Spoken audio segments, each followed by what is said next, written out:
समस्या तो सभी के सामने आती है, लेकिन फर्क इस बात से पड़ता है कि आप उसका सामना कैसे करते हैं। बारिश होने पर सभी पक्षी आसरा ढूंढते हैं, लेकिन एक बाज बारिश से बचने के लिए बादलों के ऊपर उड़ता है और अपने सपनों को सफल बनाने के लिए बातों से नहीं रातों से लड़ना पड़ता है। और इस बात को सच कर दिखाया है क्रिस्टियानो रोनाल्डो ने, जो दुनिया के सबसे बेस्ट फुटबॉलर माने जाते हैं। वे दुनिया के सबसे अमीर खिलाड़ी की लिस्ट में टॉप 3 में आते हैं। उनकी सफलता को किस्मत का खेल मत समझिए। लगातार कड़ी मेहनत लगन से क्रिस्टियानो रोनाल्डो ने अपने खेल को परफेक्शन के स्तर पर ला दिया। दोस्तों, छोटे से शहर में पले बड़े इस माली के बच्चे ने अपनी मेहनत और लगन के दम पर ऐसा मुकाम हासिल कर लिया है जहां पर अपने आप को देखना किसी भी खिलाड़ी का सबसे बड़ा सपना होता है। रोनाल्डो ने अपनी छोटी सी उम्र में फुटबॉल खेलना शुरू कर दिया था और उनके खेल के पैशन को देखते हुए सिर्फ 8 साल की उम्र में उन्हें एंडोर्निया स्पोर्ट्स क्लब में शामिल कर लिया। और इस मेहनत को देखकर 10 साल के रोनाल्डो को शहर के सबसे बड़े फुटबॉल क्लब एफसी में शामिल कर लिया। इसी वजह से रोनाल्डो को अपना पूरा परिवार छोड़कर लिस्बन जाना पड़ा।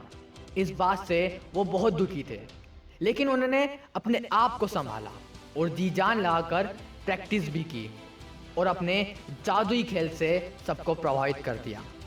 अपने इंटरव्यू के दौरान रोनाल्डो ने एक बात कही थी कि दुनिया का सबसे अच्छा खिलाड़ी बनने का सपना देखने में कोई बुराई नहीं है। यह बेस्ट बनने की कोशिश के बारे में है और मैं इसे हासिल करने के लिए कड़ी मेहनत करता रहूँगा। और दोस्तों, इसी बीच 15 साल की उम्र में पता चला कि उन्हें हार्ट प्रॉब्लम है और डॉक्टरों ने उन्हें दौड़ने और फुटबॉल खेलने से मना कर दिया। उस समय उनके पास सिर्फ 2 रास्ते थे, या तो वो फुटबॉल खेलना छोड़ दे या एक बेहद ही रिस्की सर्जरी करवा ले।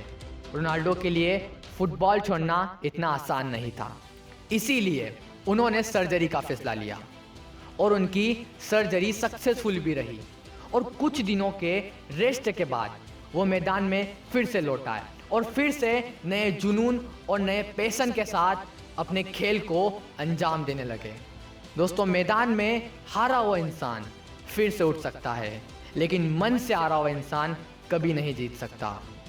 और लाखों ठोकरों के बाद भी संभलता रहूँगा, गिरकर फिर से उठूँगा और चलता रहूँगा। इतना आसान भी नहीं था रोनाल्डो का जीवन, क्योंकि दोस्तों मुश्किलें हमेशा सफल लोगों के जीवन में आती है, क्योंकि वही उन्हें सही ढंग से अंजाम देना जानते हैं। इसी बीच उनके जीवन में एक दुखद मोड़ आया। शराब पीने की वजह से 52 साल की उम्र में उनके पिता की मृत्यु हो गई और इसी घटना की वजह से रोनाल्डो ने आज तक कभी भी अपने जीवन में शराब को हाथ भी नहीं लगाया। दोस्तों, एक डीप लाइन बोलना चाहूँगा कि राह की धूप मेरे काम आई, छाव होती तो सो गया होता। ये बहुत डीप लाइन है, लेकिन ये रोनाल्डो की लाइफ से बहुत कनेक्ट होती है। और ऐसा भी नहीं है कि रोनाल्डो की लाइफ बहुत बढ़िया थी। उनके पिता की मृत्यु के बाद उनके परिवार की आर्थिक स्थिति बहुत कमज़ोर हो गई थी। इस वजह से उनकी माँ को दूसरों के घरों में खाना बनाकर अपने घर की आर्थिक स्थिति को चलाना पड़ा। और दोस्तों, बहुत से लोग कहते हैं कि क्रिस्टियानो रोनाल्डो फुटबॉल की कमाई से अपनी तिजोरी भर रहे हैं या बैंक बैलेंस को बढ़ा रहे हैं, लेकिन दोस्तों ऐसा नहीं है। वो बहुत से सारे सामाजिक क्षेत्र में अपनी कमाई को खर्च करते हैं। एक बार तो उन्होंने 10 महीने के बच्चे के इलाज के लिए 51 लाख रुपए भी दान कर दिए थे। आज ऐशो आराम में रहने वाले रोनाल्डो एक समय में टीन की छत वाले घर में रहते थे।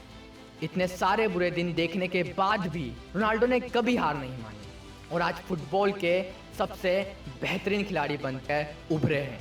दोस्तों, जब टूटने लगे हौसला तो ये बात याद रखना कि बिना मेहनत के हासिल तक तो ताज नहीं होता, और ढूंढ लेना अंधेरे में मंजिल अपनी, क्योंकि जुगनू कभी भी रोशनी के मोहताज नहीं होते। दोस्तों, ये रोनाल्डो की लाइफ से हमें बहुत कुछ सीखने को मिलता है। इतनी प्रॉब्लम के बाद भी वो आज दुनिया के सबसे बड़े फुटबॉल प्लेयर हैं। अगर आप इन सभी की इस बायोग्राफी से, इस स्टोरी से इंस्पायर हुए हैं तो प्लीज़ कमेंट करिए, ताकि हम और ऐसी इंस्पिरेशनल वीडियोस आपके लिए बना सकें। और ये वीडियो पसंद आई हो तो लाइक ज़रूर करें और चैनल को सब्सक्राइब कर दें, ताकि आपकी ज़िंदगी को बदलने के लिए हम आपकी हेल्प कर सकें। आई होप आप सभी को ये वीडियो पसंद आई होगी।